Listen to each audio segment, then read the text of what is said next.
Hola, bienvenidos a su podcast de Psicoterapia y Conducta. Yo soy Víctor Fajardo y conmigo está Lorena Pérez Ciordia. Ella es maestra en Psicoterapia Cognitivo-Conductual y vamos a estar hablando sobre conductas adictivas. ¿Qué onda, Víctor? Bienvenida. Gracias, Víctor, por la invitación. Ok. Bueno, empecemos con lo primero, ¿sí? ¿Se dice adicciones o se dice conductas adictivas? Pues fíjate que el término ha ido cambiando a través del tiempo, ¿no? Anteriormente se hacía como esta etiqueta sobre adicciones y conforme se ha ido avanzando en investigaciones, en tratamientos, se ha optado por ir cambiando la categoría a llamarla como comportamientos adictivos o conductas adictivas, como para englobar más una serie de cosas que le pasan al ser humano, ¿no? Una serie de problemáticas en donde se presentan como ciertas características similares, ¿no? Entonces es ahí donde ha ido cambiando paulatinamente. Vale. Oye, lo primero que la gente se imagina es cuando escucha sobre conductas adictivas es pues que tiene un problema con una droga, como lo entendemos, drogas ilegales, ¿no? Así como puede ser cocaína, heroína o cristal. ¿Qué piensas tú de esto? ¿Realmente solamente se centra en ciertas drogas como sustancias ilícitas o también adicción al alcohol, al cigarro, al tabaco? Sí, claro, como que la primera idea es esta, ¿no? Como irnos al consumo problemático de sustancias. Sin embargo, vemos que no es así, que podemos tener una conducta problemática hacia otro tipo de situaciones. Por poner algún ejemplo, sería como un comportamiento problemático al juego, ¿no? A la ludopatía, un comportamiento problemático ante las relaciones de pareja, o sea, dependencias, un comportamiento sobre apuestas deportivas, ¿no? Entonces se ha ido como investigando más acerca de que este tipo de comportamientos se presentan en otras áreas de la vida, no solamente en la parte de un consumo de sustancias como es el alcohol, nicotina, las anfetaminas, ¿no? Todo esto que tradicionalmente nuestra mente recapitula para allá, ¿no? O se va en ese contexto, sino que es mucho más amplio. O sea, podemos tener un comportamiento problema en otras áreas de nuestra vida que generan el mismo malestar que lo genera un consumo problemático de sustancias. Entonces, la conducta adictiva ya nos da a entender que se trata más de una interacción más que de un elemento que es peligroso, ¿no? Así como, por ejemplo, el celular. Sí. Como adicción al celular, como si fuera el celular lo malo, ¿no? Pero es la interacción de la persona con el celular. Sí, y fíjate que yo lo he visto mucho cómo ha ido cambiando la forma en la que trabajamos las adicciones, porque de inicio, pues la preparación va en el, oye, ¿qué efectos tiene la sustancia en el cuerpo y cómo afecta en el proceso del cerebro, ¿no? Sin embargo, vemos que el mismo juego, ¿no? El celular, cualquier otro comportamiento que mueve o se hace esta interacción en el mismo sistema de recompensa de nuestro cerebro, ¿no? Entonces, pareciera como que de principio los modelos iban más encaminados al proceso, al efecto de la sustancia, claramente es importante. Sin embargo, también se adiciona como cuál es el proceso o el cambio que genera nuestro cerebro ante un comportamiento como este, o el por qué elegimos este estilo de comportamiento, ¿no? También. O sea, no tanto ya como centrado en el cerebro, sino cuáles son todos los efectos en tu vida general, ¿no? Cotidiana. ¿Qué efectos tiene el hecho de que tú sigas repitiendo ese tipo de conducta? Sí, y adicionando como esta parte que te predispone a que tú elijas este tipo de comportamientos. O sea, como pensar un tanto en el que qué va pasando en la historia de nuestro consultante o de la persona, que es como una forma en la que se relaciona o lidia con cierto malestar o cierto dolor, que elige este estilo de comportamiento, y luego todo lo que pasa biológicamente con la persona, adicional a todo lo que influye el contexto, ¿no? En ese mismo momento y las consecuencias que eso trae. O sea, como irse ampliando en el que primero era esta parte de la etiqueta de es que es por el estilo de la sustancia, eso hace que el paciente recaiga y siga en este ciclo, pero sabemos que no, que hay más cosas todavía que influyen en el por qué alguien elige este tipo de comportamientos o usa este tipo de comportamientos para lidiar. Vale. Oye, ¿tú crees que tienen algo en común las personas que tienen este tipo de conductas adictivas? ¿Hay algo que tú pudieras decir tienen esto parecido, ya sea como eventos en su vida, algún tipo de, como tú dices, predisposición, algún tipo de aprendizaje como estilos de afrontamiento? ¿Qué es lo que tú encuentras que tienen en común? Lo que yo he notado, digo, hablando desde la experiencia que yo tengo con este tipo de consultantes, es que sí hay cierta predisposición biológica. O sea, sí encuentras que cuando chequeas como sus antecedentes, hay como esta carga genética, ¿no? Hay alguien en la familia, sobre todo en temas de alcoholismo, drogadicción, ¿no? Que en la parte de la línea genética sí hay consumo de la familia. Pero también, pues sabemos que eso implica en el aprendizaje o afecta en nuestro aprendizaje. No es que normalizamos, claro, es con quien convives, es que normalizamos ciertos comportamientos como lo cotidiano, ¿no? El fumar, el tomar algunas cervezas, o sea, lo vamos incorporando como parte de lo que se puede hacer para lidiar con algo o para sentir placer o para disfrutar más, ¿no? Entonces, pareciera que es esto. Algo que también he notado es como cierta idea sobre que no tendríamos que tolerar malestar. Entonces, normalmente, como ir de esta idea de hay algo que me ayudaría a no pasar por este malestar. O sea, son como cosas que yo he notado, una como el factor que está ahí como parte biológico, la parte del aprendizaje, que hay ciertas ideas o creencias sobre que no tendríamos que tolerar cierto malestar o frustraciones o algo como para enfrentar el día a día. Porque esto nos lleva a una pregunta que sería como la otra cara, ¿no? ¿Qué es lo que hace que algunas personas no elijan estas conductas adictivas, ¿no? O sea, porque si todos tenemos pues la capacidad biológica de generar una conducta adictiva, porque tenemos estos centros de recompensa en el cerebro y todo este tipo de respuestas que son normales en los organismos, en los seres humanos, ¿tú qué consideras que es la otra parte, la que nos protege de alguna manera o nos ayuda a lidiar con estos problemas, estas situaciones de maneras más adaptadas, más saludables? Pues podría tener que ver un poco con algo que pasa en el estilo de pacientes, que parece que ellos tienen como una alta sensibilidad a los estímulos, ¿no? Y yo pensaría que el otro lado de la moneda es que quizá hay como algunos factores que ayudan, como resiliencia, ¿no? Como menos sensibilidad a ciertos estímulos, o que no eres tan hipersensible o no buscas tantas sensaciones nuevas, ¿no? Creo que esa podría ser como un factor protector, ¿no?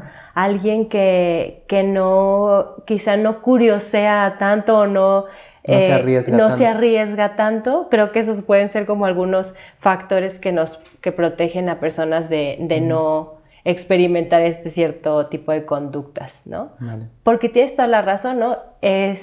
Todos podemos activar nuestro sistema de recompensa. En realidad todos los podemos activar bajo el alcohol o lo podemos activar bajo el celular o chocolate, ¿no? O otro tipo de comida. O sea, lo podemos activar. Habría como que empezar a identificar si se vuelve una conducta problemática o no.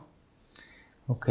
¿Y qué es lo que hace que sea problemático? Así como decir a alguien que dice me gusta mucho el chocolate o me tomo una cerveza. Claro. A decir, ¿cuándo tú ya puedes decir sí, estamos enfrentando una conducta adictiva, esto es un problema, hay que abordarlo o puede haber consecuencias? O simplemente decir pues que puedes salirte con la tuya, ¿no? Con esta activación de estos centros de placer o de recompensa. Pues basándonos en toda la ciencia y lo que nos marca el DSM, sería que el comportamiento que yo tengo genere malestar en la persona y en las personas cercanas a mí, ¿no? En la parte social, en la parte familiar, en la parte del trabajo. Otra es que cada vez necesito hacerlo más, ¿no? O requiero más. Si me basara como en un consumo, quizá empecé con 1 o 2 cigarros, pero ya estoy aumentando, ¿no? Lo que requiero para tener el mismo efecto. Hay otro criterio que le llamamos como el síndrome de abstinencia, que es el que cuando pasa un tiempo de que hice el comportamiento, siento como ansiedad y deseo e impulso como por regresar a comerlo, ¿no? O a consumirlo. Y cosa curiosa que nos pasa, digo, no sé si lo compartas, pero yo a veces les platico sobre el tema del chocolate, ¿no? O sea que aparte de la activación que te genera en las sensaciones, pues sí tienes como esta como necesidad de, ¿y si me como uno más? ¿No? Y entonces ya empezamos a ver que si a través del tiempo esto me está generando cierto malestar, pues podríamos decir que ya está presentándose una conducta de deterioro o una conducta problema, cuando ya genere malestar y cumpla esta serie de criterios. Vale. ¿Hay una diferencia entre ese uso problemático o el abuso como tal? O sea, puede ser que haya consumos excesivos o el abuso, ya ves, esta fiesta en donde la gente bebe demasiado, pero tal vez no tenga o no mantenga esa conducta adictiva. ¿Es posible? Sí, podríamos decir que hay personas que pueden tener espacios de su vida de abuso de algún comportamiento, o sea, de abuso de alguna sustancia, y no forzosamente se pasaría al ser un comportamiento adictivo, o tengo un comportamiento adictivo, o sea, lo hago a través del tiempo, pero tengo periodos de mi vida en donde abusé de la sustancia, ¿no? O abusé del comportamiento. Okay. ¿Va? Yo lo veo mucho como compartirte en esto. Hay consultantes que inician con un tipo de consumo, ¿no? Alcohol, marihuana, pero la misma sensibilidad hace que busquen otro tipo de sustancias, ¿no? Otro tipo de comportamientos, como por ejemplo a lo mejor se empiezan a hilar, como consumo alcohol, pero voy al casino, ¿sí? O consumimos alcohol y apostamos en deportes. O clásico, alcohol y cigarro. Alcohol, cigarro o alcohol y entonces estoy perdiendo un poco el control y me voy a coca, a cristal, ¿no? Entonces se va convirtiendo como en mayor, ¿no? Mayor tolerancia, me involucro en otro tipo de sustancias, ¿sí? O me quedo más tiempo en el abuso. Pasa, por ejemplo, de esa forma. Vale.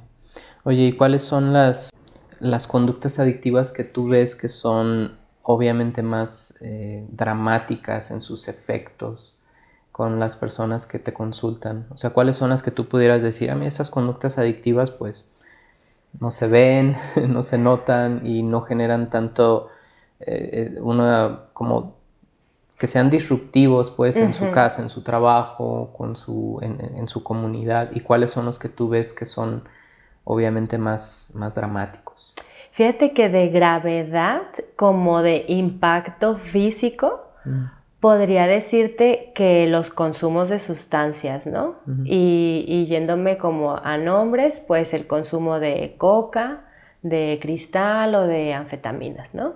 O sea, como que eso por el cambio del impacto físico, el deterioro de la persona, ¿no?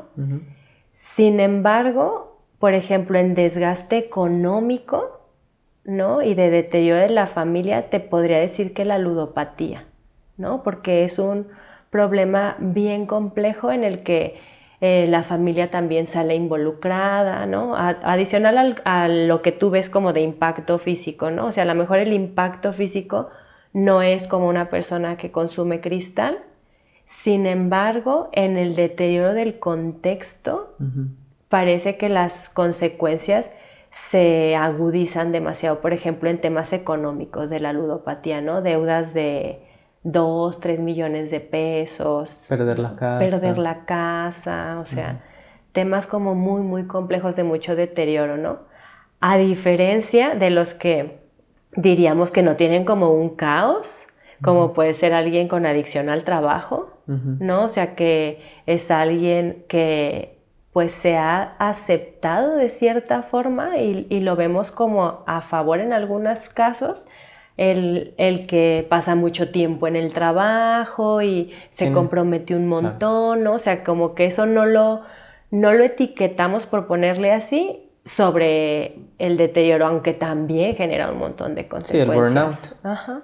O por ejemplo, alguien que no está apostándolo todo, pero que cada quincena se gasta todo su dinero en compras y como que va viviendo de quincena en quincena, ¿no? Gastándoselo todo. Sí, claro. O sea que tal vez no es algo que tú veas que está acudiendo a préstamos o a robos para mantenerlo, ¿no? Sino que simplemente es todo su dinero se lo gasta.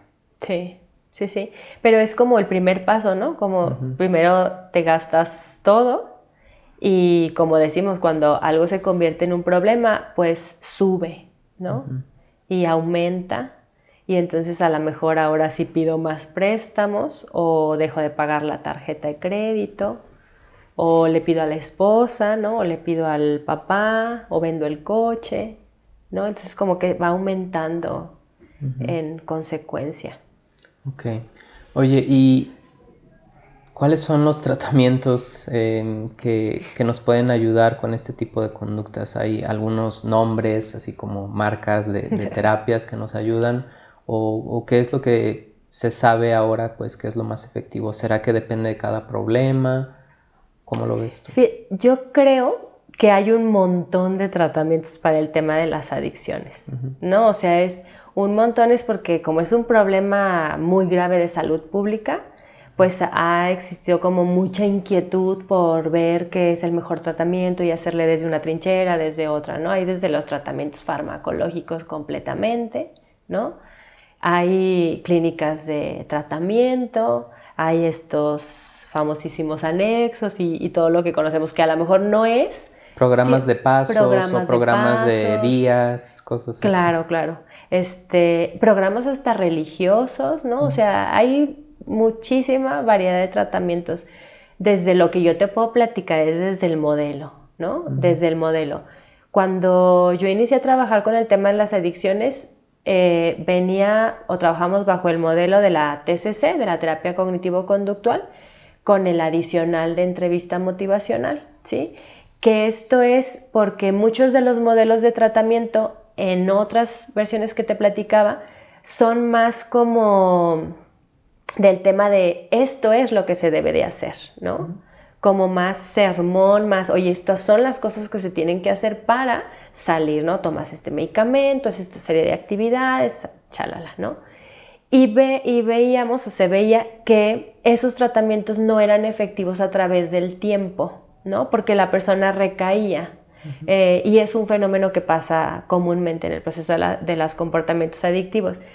Y el esquema bajo el modelo de la TCC y entrevista motivacional es más el de evocar las razones del paciente para el cambio, ¿no? O sea, ¿por qué valdría la pena aprender ciertas habilidades y que no tenga estas consecuencias, ¿no? Pero no a través del sermón, ¿no? No a través de lo que se tiene que hacer, sino a través de sus propios motivos, de lo que valga la pena, ¿no? Okay. Posterior a esta, bueno, ¿sabes? Como más investigaciones y más sobre estas recaídas, y entonces ya entra la terapia de aceptación y compromiso, la terapia dialéctica conductual, ¿no? Que son ya modelos que van también o mucho más enfocados no solo al primer cambio del comportamiento, a mantenerte en abstinencia, sino al conservarlo, ¿sí? Al construir una vida diferente, al aprender estrategias de regulación, de afrontamiento, ¿no? Al elegir siempre tus valores, tu camino, lo que deseas para ti, ¿no? O sea, se va haciendo, para mí es como mucho más nutrido, ¿no? La terapia. Eso es algo que me ha encantado, pues que que a través del tiempo, entre pasar de modelos como muy directivos, ¿no? Y con apoyos farmacológicos sumamente importantes, se va cambiando a desarrollo de habilidades, ¿no? A estilos de afrontamiento, a que el paciente construya la vida que él quiere, ¿no? La vida que él desea. Aún teniendo estas etiquetas diagnósticas, ¿no? De comportamientos adictivos y todo esto. La palabra adicto, ¿no? Así como en muchos lugares que estos programas que se tienen que parar frente a la gente y decir yo soy adicto, ¿no? Sí. ¿Crees que ayude esto? Así como la función que cumple eso, ¿no? O sea, decir me paro y acepto que tengo un problema, o me paro y digo soy adicto y entonces me quedo atrapado en esa etiqueta. Ay, qué conflicto, qué pregunta de conflicto me has hecho, Vic. Pero yo creo que hay personas que les funciona, ¿no? O sea, creo que me voy a quedar por ahí, ¿no? Creo que hay personas que les funciona. Desde mi perspectiva, desde mi trinchera, he visto que estas etiquetas hacen que la persona pierda como cierta seguridad en sí mismo y en esta confianza de que su vida puede trascender adicional a esto, o sea, no quedarte con ese diagnóstico. Tengo pacientes que tienen ambos apoyos, o sea, asisten a un grupo y llevan su tratamiento individual, ¿no? Y precisamente esa pregunta que me hiciste es nuestro coco de choque, ¿no? Porque en algunos modelos es una etiqueta que se quedará a través del tiempo, o sea, toda su vida con esta connotación como negativa de adicto, ¿sí? O alcohólico, o narcótico, o ludópata.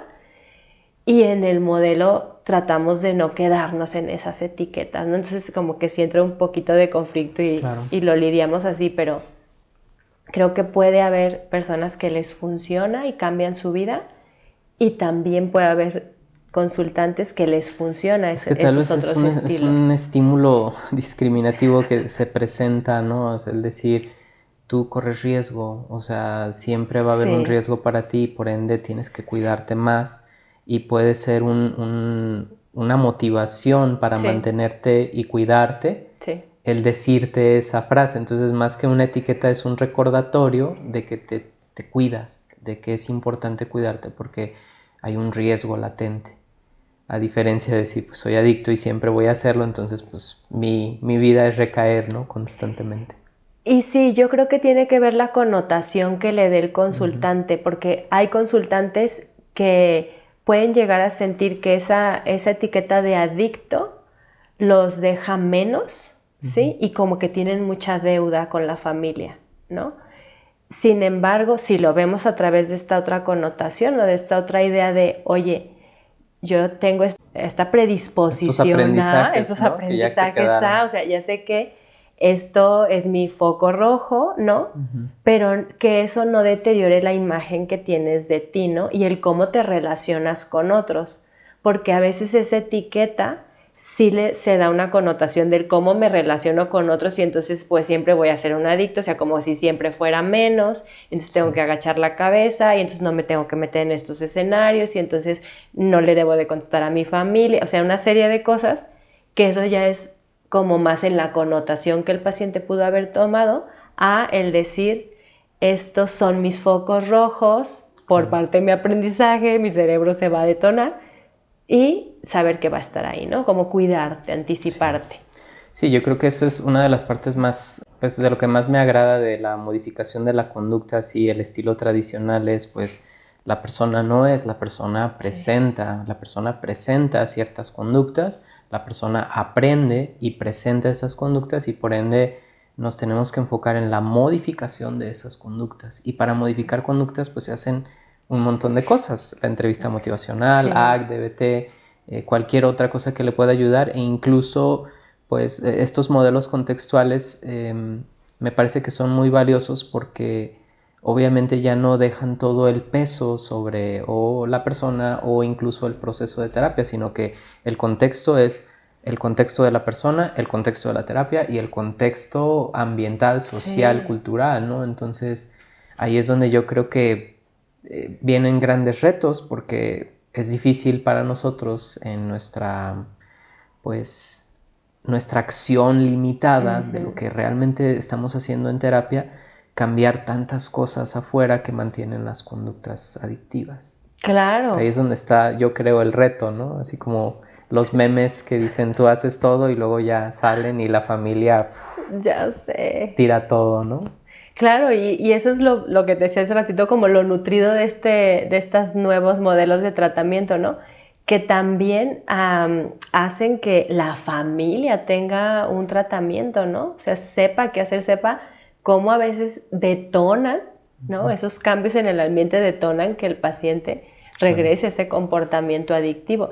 Y sí, es como, fíjate que a mí antes eso era como que una merma, ¿no? Como el que, oye, entonces tú trabajas y haces y llegaba y salía y, sí sabes, lo invalidaban y entonces, no, pero siempre vas a ser un adicto y entonces, boom, nosotros lo vemos una hora y la familia la ve las otras, no sé. Entonces sí es una labor súper compleja, ¿no? Pero ahora, pues tratando de abonar un poco más desde otras trincheras, yo no digo que el trabajo sea fácil, porque no es el trabajo fácil, ¿no? Sin embargo, pues caminamos en diferente dirección y hay familias que apoyan muchísimo, hay familias que no apoyan. Sin embargo, está ahí, ¿no? O sea, ya hay más para trabajar en otras áreas y que eso abonen, ¿no? Vayan abonando paulatinamente. Está muy interesante el que podamos nosotros ir ampliando, ¿no? Las concepciones que tenemos respecto a las conductas adictivas y respecto a estos tratamientos más actuales.